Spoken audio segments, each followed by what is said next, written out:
All right. Greetings, my fellow freedom lovers, sovereign thinkers. This is LL3's newest podcast. My name is Craig, transmitting from the beautiful land of enchantment, which is also known as New Mexico.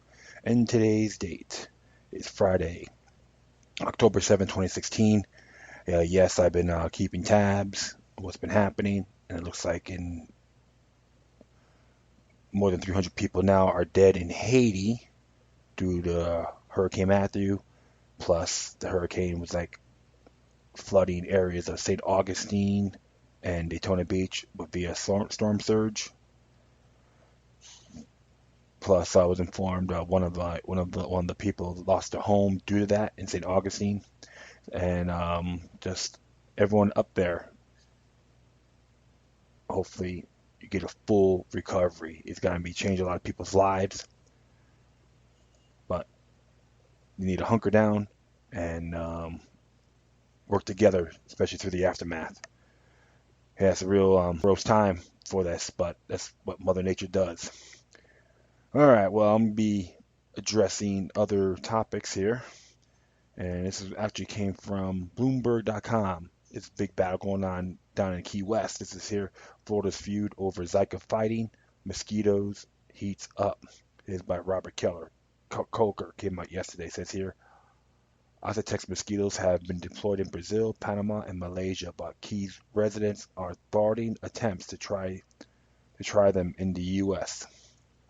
On a Tuesday morning in September, under a sweltering tropical sun on the island of Grand Cayman, 140,000 mosquitoes flit around in four large coolers in the back of a gray Toyota minivan.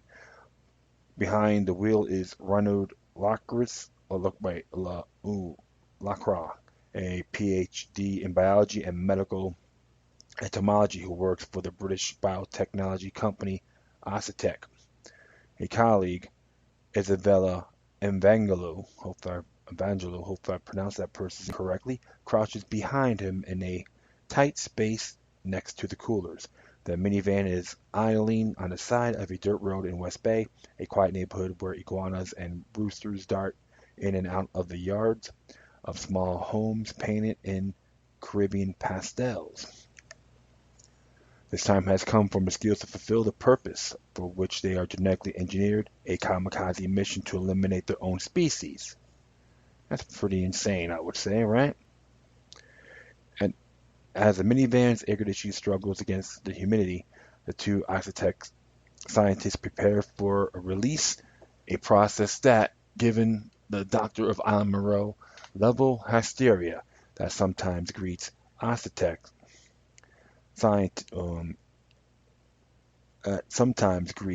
efforts in test sites around the world is surprisingly low tech. You know what else is really new, right?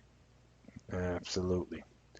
So, so this they all want to play the warlord, I would say. And it's pretty scary, my friend. So you have to really look at that as well. So I will continue on.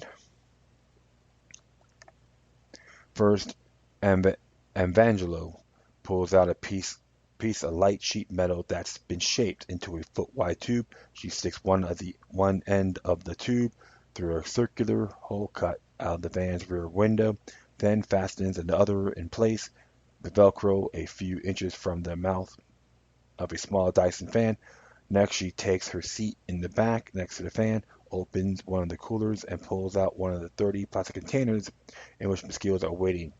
Larix puts the van in gear, and off they go. Do I need to make a left here, Isabella? Larix asked, consulting a GPS-equipped tablet. She said yes. As the van slowly winds through the neighborhood, the tablet lets out a beep about 30 meters. Each time she hears a beep, Evangelo, using little if any of the training that earned her master's in biology, gently lifts the lid of a plastic container as close to the fan as she can, and several thousand mosquitoes are blown out through metal tube and into the neighborhood. It takes 2.5 hours, emptying the containers after container, to release all the mosquitoes into West Bay. They've been doing this 3 times a week since July. Residents used to grimace when they drove by. but now they barely glance over. The procedure seems more disruptive to those of us in the van. Each time Evangelo opens a container, a fair number of mosquitoes escape the wild tunnel and start buzzing around our heads. There will be a few flyers, yeah. Excuse me, Lacroix says with a smirk. I don't know why I mispronounced his name.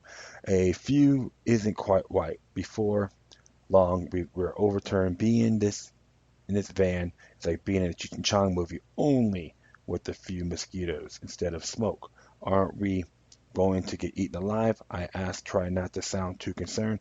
No, Lacroix says they're mates. Male mosquitoes, he reminds me, aren't the ones that bite. About the only thing male mosquitoes do, he says, is seek out females, which do the biting. Ozotex is trying to leverage his mating instinct to help wipe out one particular species of mosquitoes. Aedes aegypti, carrier and spreader of some of the worst insect-borne diseases known to medicine, Dengue, malaria, and Zika. The aegypti mosquito has evolved to survive even the most effective pesticides. It can lay 500 eggs in just a bottle cap's worth of water, and it prefers to bite humans over animals, so it lives in places where no one thinks to spray, like under the couch. The idea behind Aztec's experiment is that if enough genetically modified male A.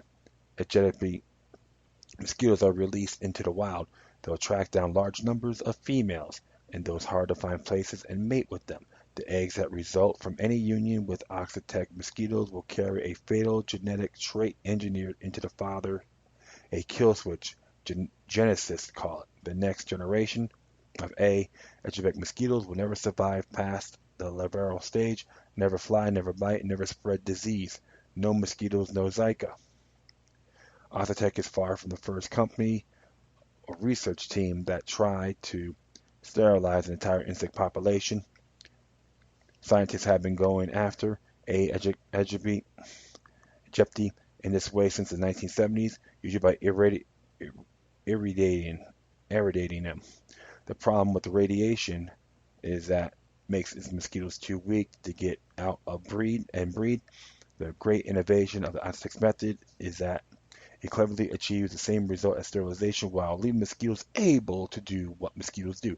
The approach was developed by founder Luke Alfie, a British geneticist specializing in vector control or the elimination of disease-bearing creatures. Aztecs has applied the method in Brazil, Malaysia, and Panama, often with partial support from the Bill and Melinda Gates Foundation, and claims to have reduced the A. aegypti population in tiny test areas by at least 90%. That's a far better percentage than spraying, which usually hits about 50% and has a tendency to breed resistance, requiring more and more spraying to get the same low result. It takes only 2 generations at least to be noticeable. Lacroix says he grabs a green fly swatter the size of a tennis racket and starts whacking away at some mosquitoes flying around his head. A aegypti's lifespan ranges from 2 weeks to a month, so the company will know in a few months if the population is starting to decrease. If it is, Lacroix says, we can roll out to the rest of the island, drawing down south through the peninsula. Aztec charges about $7.50 per person per year in each area it treats, while the price gets cheaper as the aegypti population increases and fewer Aztec mosquitoes need to be released. The treatments aren't a short-term prospect. To assure A. aegypti doesn't come back, the company continues to releasing its mosquitoes to an open-ended basis. Let's play God. Chief Executive Officer Hayden Perry has called Aztec's method a dead end for the A. aegypti species, and of course, in the age of Zika, such a dead end couldn't be more desirable, since in the news emerging last spring that despite cases of microcephaly in Brazil appear to have been caused by Zika, politicians and public health officials from around the world have been beaten a path to Aztec's door. U.S. officials were among them, as even Congress dithered all summer before finally late in September approving the fundamental countermeasures to prevent large outbreaks. I don't think time is on our side. Perry told a congressional committee in May, I think the most urgency is required. I just come from Puerto Rico, and we could have a catastrophe in our hands if we are not careful. The big winner if Oxford ends up enlisting to fight Zika in the U.S. would be Entrexon, a biotech company run by billionaire Randall Kirk, which is required for Aztecs for 160 million in the summer of 2015. This August, the U.S. Food and Drug Administration approved Aztec's first statewide experiment in Key Haven, Florida, an unincorporated area separated by a narrow stretch of water from Key West. So how the hell does the federal government can encroach on local jurisdiction? Totally inapplicable, all right? In many respects, you couldn't ask for a better test site in America. It's secluded, tropical, and surrounded by water, which prevents new mosquitoes from entering the area. If the Oxtex method works in Key Haven, then Florida and the country could have a powerful tool to help stop the incipient public health crisis. Huh. Yeah, micro solutions to mega problems. That's how I see it. There is, however, an obstacle. Oxitec has been trying to conduct a trial in the Keys for 7 years, ever since the dengue outbreak there. Local opponents have thought those attempts for years, and now they're forced a pair of referendums set for November on the Key Haven test. Officials from the local mosquito control district have pledged to be guided by that vote, even if it means saying no to the FDA's approved experiment. With major Zika crisis looming over Florida, in public meetings on the local radio, and of course, online opponents all have but commandeered a conversation about mosquitoes and Zika in the Keys. They called Oxitec's tactics unethical and underhanded. They call the company's science untested, unproven, unsafe, and above all, the word about unintended consequences, their not so affectionate name for the Aztec mosquitoes, Frankenflies. I like that. The Key West Mosquito Control District is run by board of 5 commissioners, elected officials, not bureaucrats, and commands a $10 million annual operating budget and 69 full-time employees. When there's trouble, the board can decide more or less unilaterally how to deal with it. In 2009, when Egypti brought dengue to the Keys for the first time in nearly 8 decades, the board responded with an aggressive approach that saw workers go door to door to persuade residents to eliminate standing water and take other preventive measures. The disease subsided, but only after 88 people were infected. That's when the mosquito control district went searching for something that may be capable of wiping out Egypti completely. Enter Optech. In 2011, the MCD announced that all city of Key West is 25,000 citizens, its millions of visitors, would be subject to a trial of Aztec technology overseen by the FDA. The MCD said the price tag would be less than $10 per resident, and it expected to break even on the investment by requiring less aerial spraying against the mosquito. The Keys, however, have no shortage of activists who now push back against government. Ed Russo, the chairman of the Florida Keys Environmental Coalition, a group formed after the 2010 Deepwater Horizon oil spill. He also worked as a business consultant to Donald Trump and recently wrote a short e-book titled Donald Trump, an Environmental Hero. Trump was the first donor to the coalition. Russo's group was among those incensed that the MCD appeared to be fast-tracking the Oxitec experiment by having it overseen by the FDA, which would treat the GMO technology as an animal drug rather than the biopesticide, which might have required a complete environmental impact statement from the U.S. Environmental Protection Agency. If you even want to take down one tree in a wetland, you need an EIS, Russo said. And these clowns don't want to do an EIS and were considered anti-science. At a particularly heated community meeting with the MCD board in 2012, Russo asked a series of questions about Isotech's protocols and whether the MCD was prepared for problems. Russo says the board had no answers for him that day and no answers over the next 2 months. Okay, so they're just like, scratching their heads. Then the MCD announced after consulting with the FDA it had decided to move the venue for the experiment instead of Key West. For the proposed trial would be conducted in Key Haven, a small community of 144 homes on a neighboring island. That's when all the flags went up and sirens wailed. Russo says, would you let your family take part of a scientific experiment without your informed consent in writing? If you're a prisoner in an institution in the United States, you're given that right. Mila DeMeyer, a real estate agent in the Keys, started a Change.org petition to say no genetically modified mosquitoes in the Florida Keys, which eventually got 170,000 signatures from around the country. Activists worldwide offered support and expertise. It took DeMeyer years and a threat of a lawsuit to get the MCD to say how many Aegypti mosquitoes and estimated were in Key Haven. When she secured the data earlier this year, it indicated that there were practically none, or at least not enough to call for traditional spraying methods. Demir, who emerges as a grassroots leader of the assistance, says she realized that as successful as Isotech's method was said to be, it never faced serious public scrutiny before the coming to the U.S. I saw they did in Brazil. She says they brought a truck around with a loudspeaker. They made a song. God sent you the mosquito to heal you. This was a public engagement. Isotech does use vehicles with loudspeakers in Brazil, but it also distributes more scientifically based information.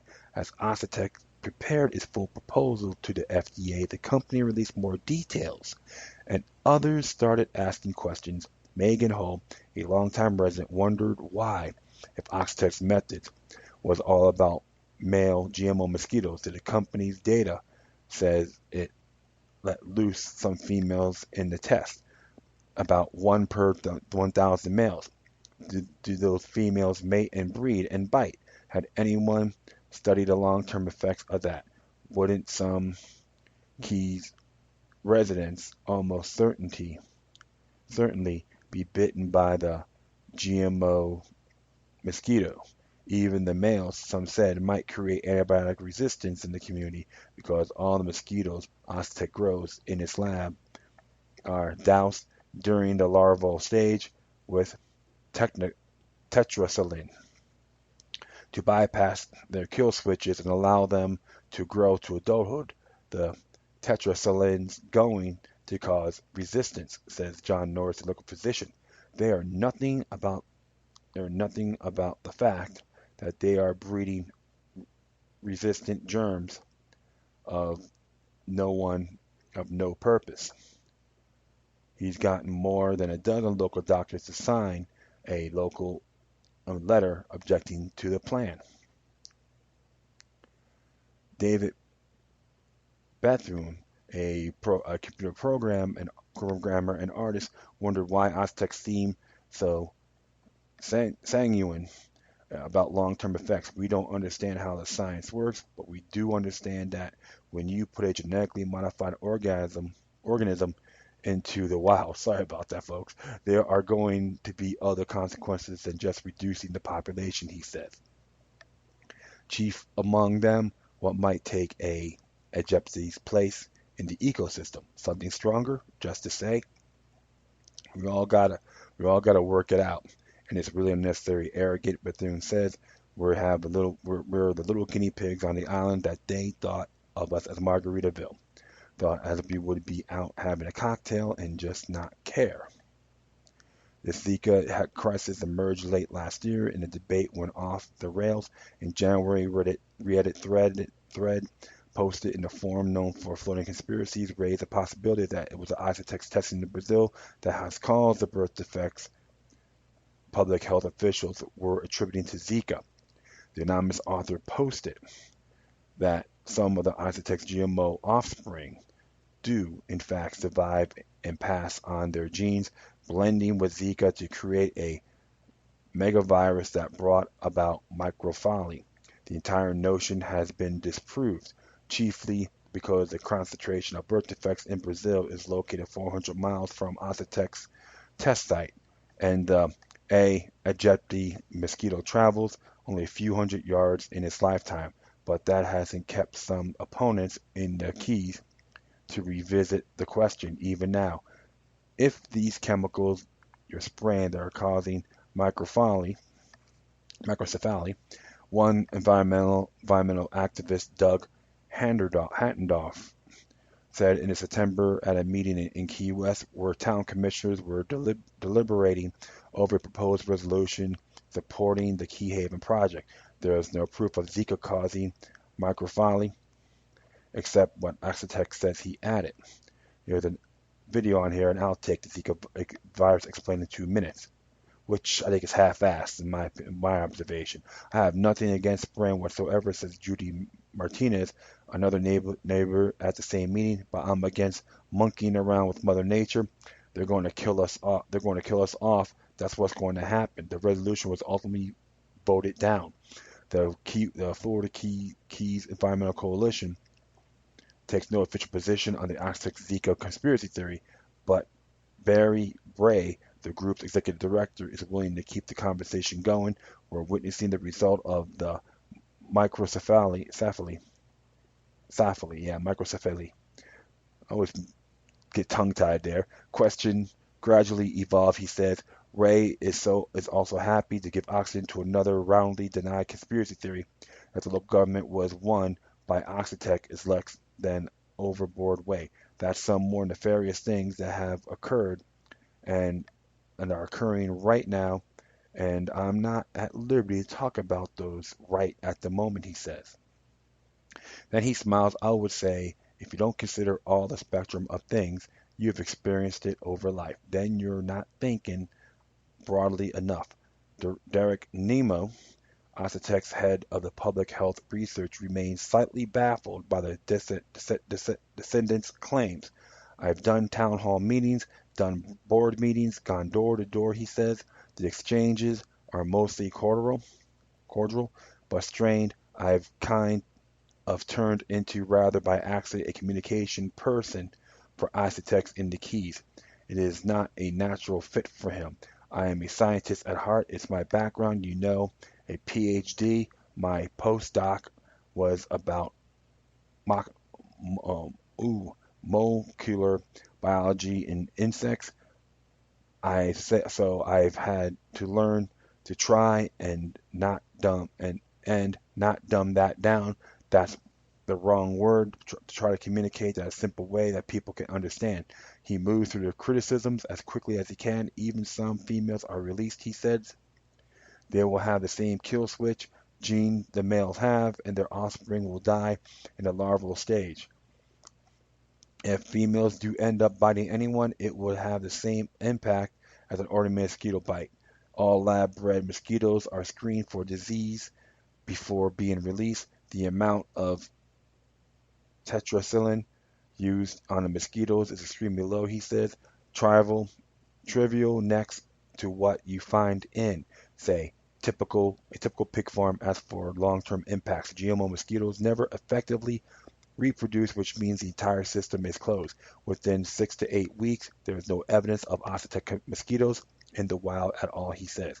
During the 60-day public comment period for the FDA's review of Oxitec's proposal, he says there were 2,000 comments, and the FDA, the CDC, and the EPA have looked at all of those. They said there is nothing here scientifically valid that changes our minds, yet for years now, they have been forced into a rearguard action. The whole Rieta conspiracy theory drives Nimmo to distraction. We've also had several articles from independent people saying this is not true, but it does keep coming all the time, so we just have to keep answering it. So that is going on here. Okay. The age of engineer biology is actually well underway, declares Randall Kirk. The Exotron CEO speaks a mile a minute with a parallelizer zeal. were not pure altruists. He said, "We are running a business here, but believe it or not, we do a lot of thinking at Exertrin about what might improve the world." Kirk, who has homes in San Francisco and Virginia but spends most of the time in West Palm Beach, Florida, sold his drug distribution company, General Injectables and Vaccines, in 1998 for $65 million.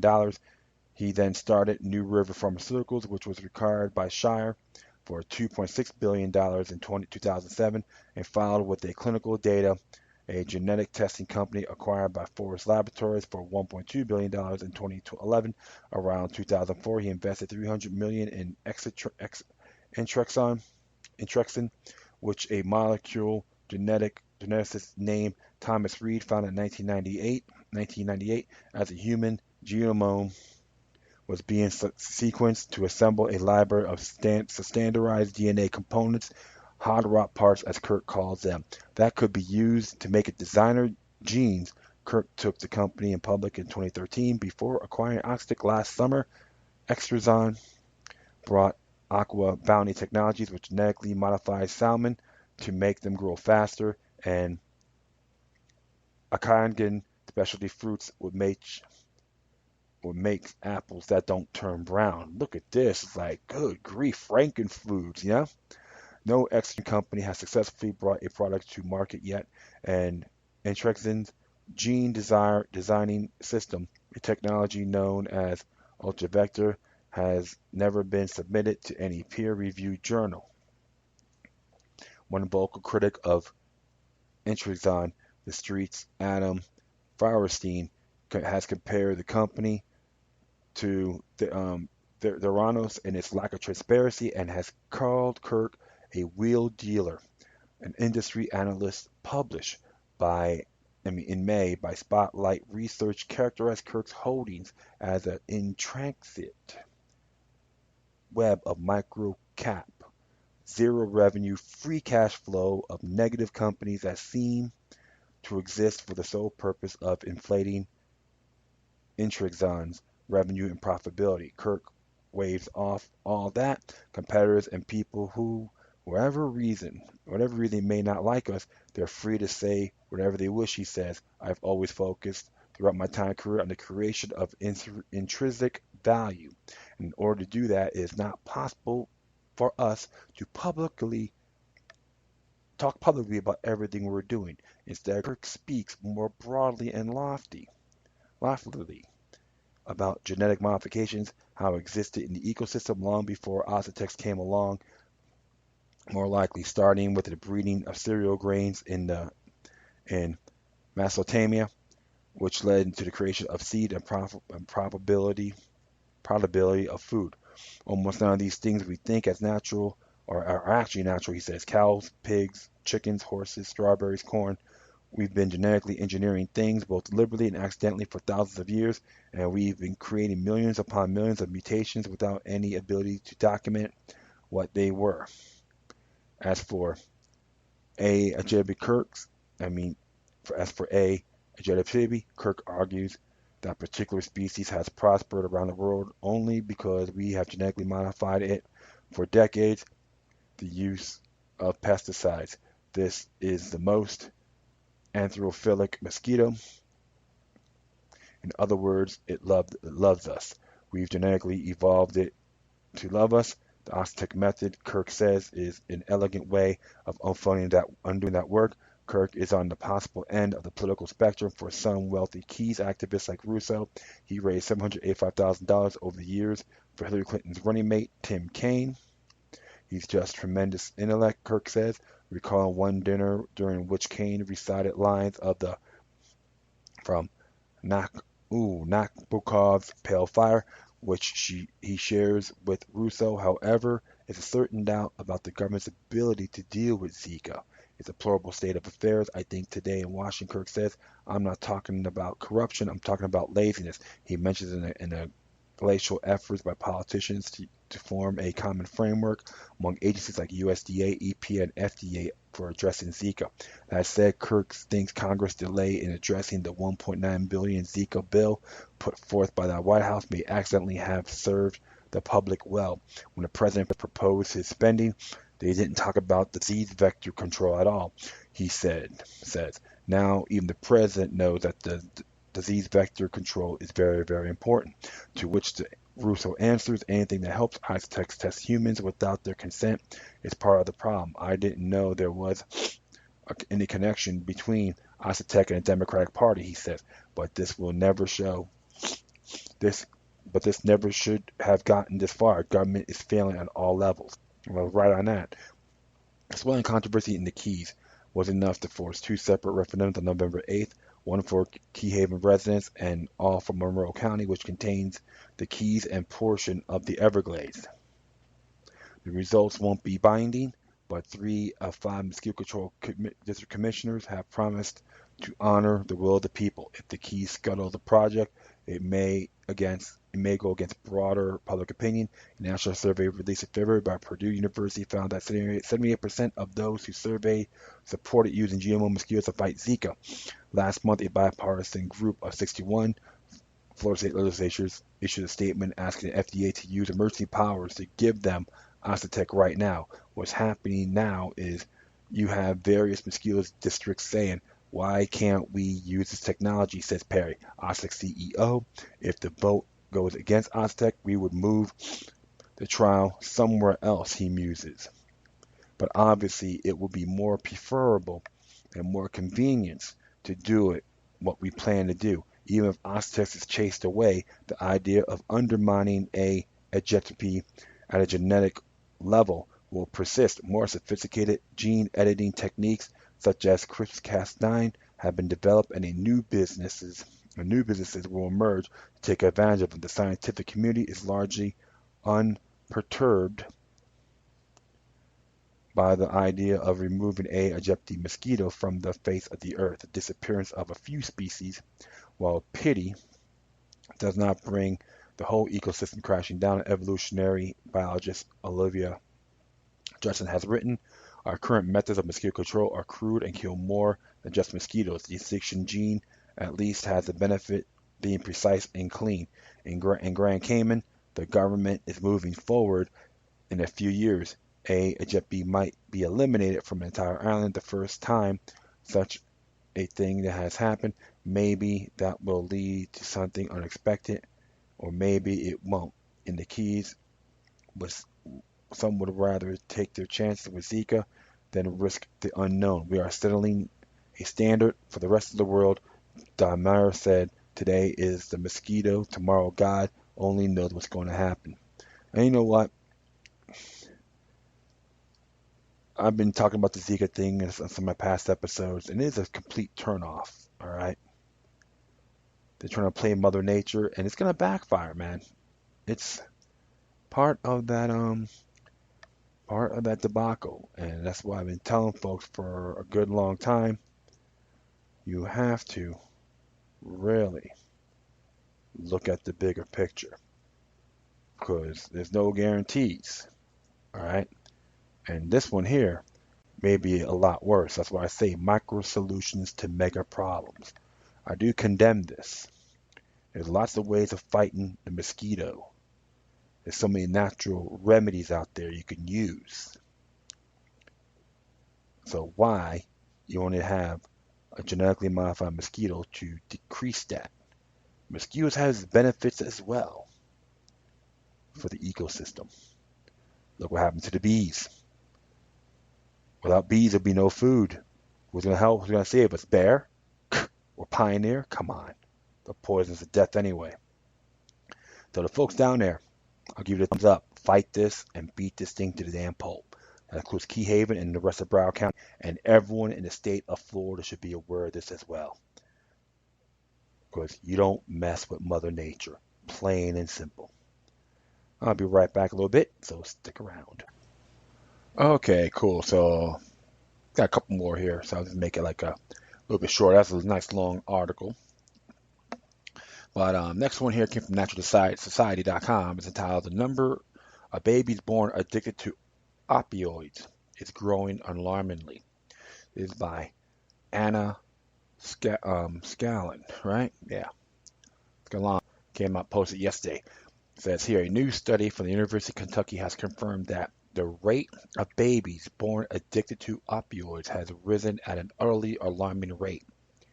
The researchers looked at the number of babies born with neonatal abstinence syndrome, a condition that exists when a child is exposed to the opiate drugs in the womb, such as heroin or prescription opioids. The children diagnosed with this syndrome goes through withdrawal for several days after their birth. According to the study, the rate of children born with neonatal abstinence syndrome has doubled from 2008. At that time, there were 2.8 cases of opioid dependency per 1,000 live births. By 2013, the number rose from 7.3 cases per 1,000 live births at about 27,315 children in the United States during the year of 2013 was diagnosed as having withdrawal symptoms at their birth. Alarmingly, within the state of Pennsylvania, the rate of children born addicted to drugs has gone up to 250% in the last 15 years.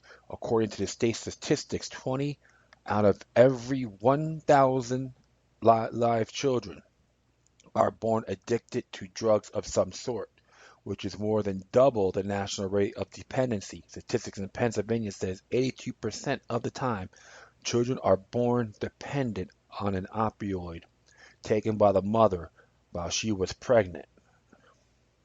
And there's a rate chart there too from Philly.com. You can read it yourself. And there's another thing too, another read on the FDA takes major steps to address growing opioid crisis. The study also pointed out Kentucky as a state with a higher rate of neonatal abstinence syndrome. Kentucky was just a little bit higher than Pennsylvania in terms of children born dependent on drugs, with 21.2 children for every live birth addicted some kind of opiate drug. Pennsylvania alone estimates that the cost of babies born addicted to drugs adds $20.3 million to the Medicaid program. This is because children born with neonatal abstinence syndrome must remain in the hospital longer than other children. They are given morphine, which is gradually reduced to help them curb their symptoms. They are often have tremors, diarrhea, trouble feeding, a crying nonstop as they are detoxing.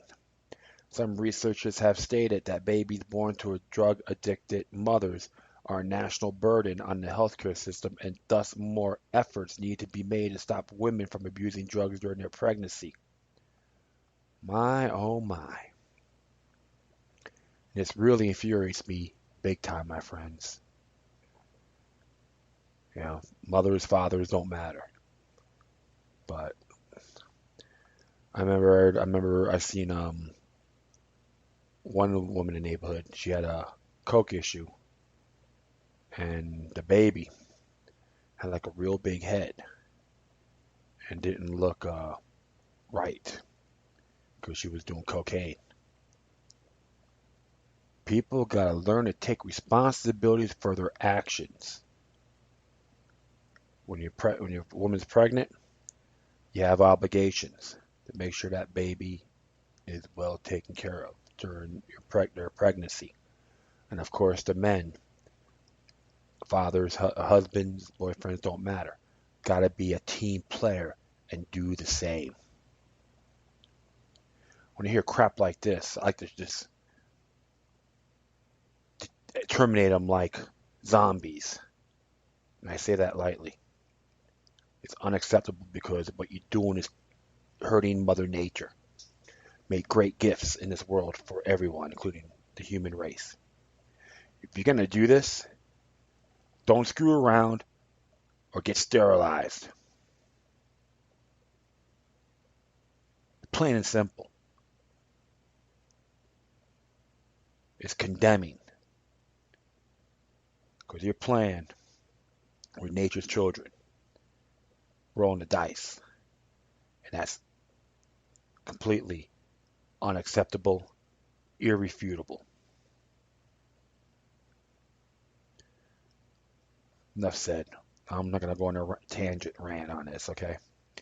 Finally, case came from the American Conservative.com, came out yesterday. It says here, Yemen is being starved to death. This is by Daniel Larison. If I'm correct, this is a editorial.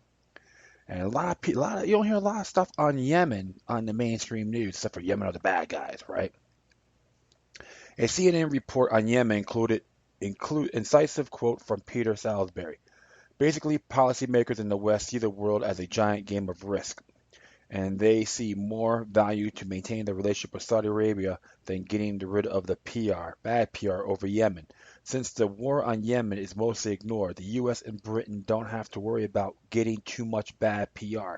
They can enable an atrocious war and support the Saudi-led coalition as it creates famine conditions in Yemen without facing much scrutiny at all. By helping to thwart independent inquiries into war crimes committed by all sides, the US and UK governments work to whitewash the coalition's record and thus shield themselves from criticism for making the coalition's crimes possible. Even so, the quote gets at something important about the cynical and disgraceful policy of backing the Saudis and their allies. The effect on the war on the people of Yemen is irrelevant to the coalition's patrons so long as their despotic clients are satisfied. The CNN article refers to Yemen as a forgotten war, as many other reports have done in the past, but that's not quite right. The war hasn't been forgotten. Since since that suggests there was some point when the world was paying close attention to it. Rather, the war has been ignored as much as possible, and it ignored as much it is now because it embarrasses the U.S. and its clients. As soon as it's brought to the attention of the governments in the West that are fueling it, the war is then either dismissed as unimportant or distorted beyond recognition as a mission of the Saudi self-defense. When it comes to the Obama administration and the British government, the war on Yemen is the one they'd rather not talk about and would like us to forget. But the longer it goes on, more likely it is others take notice of it. Meanwhile, Yemen's humanitarian catastrophe is about to get even worse, with food ships finding it hard to get into Yemen's ports due to a virtual blockade by the Saudi-led coalition that has backed the government during an 18-month civil war. Over half the country's 28 million people already do not have enough to eat, according to the United Nations. Yemen's exiled president Abd Rabbu Mansur Hadi last month ordered the central bank's headquarters to be moved from the capital, Sana'a, controlled by the Houthi rebels in the north, to the southern port of Aden, which is held by the government. He also appointed a new governor, a member of his government, who has said the bank has no money. Trade sources involved in importing food to the Arab Peninsula's poorest country said its decision will leave them financially exposed and make it harder to bring in supplies. Diplomats and aid officials believe the crisis surrounding the central bank could adversely affect ordinary Yemenis. The Saudi-led coalition has blockaded the country with U.S. approval and support, and that blockade has deprived much of the country of essential food and medicine. They have bombed the port in Habdodia to make it even harder for supplies to be brought into the country. They have also bombed out bridges leading to the capital, which has made it still more difficult to get food to the people living there. Then the Saudis-backed Hadi government moved the central bank in a move that everyone agrees will inflict even more harm on the civilian population. Millions of Yemenis are starving in a large part because of the coalition's actions over the last 18 months, and our government has reliably backed those actions. This is a war effort that the U.S. and Britain have been enabling every day for the last year and a half, and there are no signs that either one is inclined to stop. These people are war criminals, and your tax dollars are being invested in it. How come it's not brought to the debates? The presidential debates or the evangelical circus? Oh, if that's what it is, self-explanatory. I'm just like to see people create more dents on this lawsuit for the 9/11 victims. It will create a lot of dents that will distract the Saudi government or the kingdom, criminal elements in that kingdom. I have a feeling they may just do payoffs. I remember there's an article about that. And of course, forensic evidence. We got to stop this madness. It's one dangerous world, my friends, and we're all gonna feel it full force when we least expect it, and we're gonna blame them as the enemy. Thing called blowback. This is totally nefarious, and that's why I said Barack Obama, his lackeys, and even what's that asswipe's name, the Prime Minister. I'll get his name later. They are war criminals, including members of the Saudi kingdom. Prove me wrong, I dare you. You have no merit by any means. Stop these damn wars. And I would ask, those are the things to ask the candidates, especially Trump and Clinton, the dynamic duo, see what they have to say about it. You should send that to them if you dare, because I should send it to them as well. Say, hey, what's your views on this? If you defend it, don't even run. Kick him out of the country. Chase him out. Because one thing for sure, this is what the new world order is about. Very good example. And I condemn this with a passion, and I digress. All right, that's all for now, folks. Thanks for listening. Plus, feel free to download and share this information throughout your social media networks.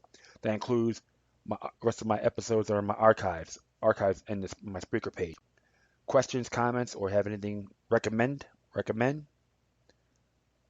Whatever you do, please send your correspondences with decorum. You can hit me on Facebook, Twitter, Google+, Spreaker, iHeartRadio, Tumblr, YouTube, Freedoms Network, or Scene.life. Or you could email me at LokiLuck3, which is LokiLuck altogether, number 3 at gmail.com. No music at this time. Sorry about that. So once again, thank you for your time. Plus, always remember that demoniac resistance is healthy for the soul and can liberate humanity. Until next time, take care of yourselves. Keep on spreading love, and may your guardian spirits be with you.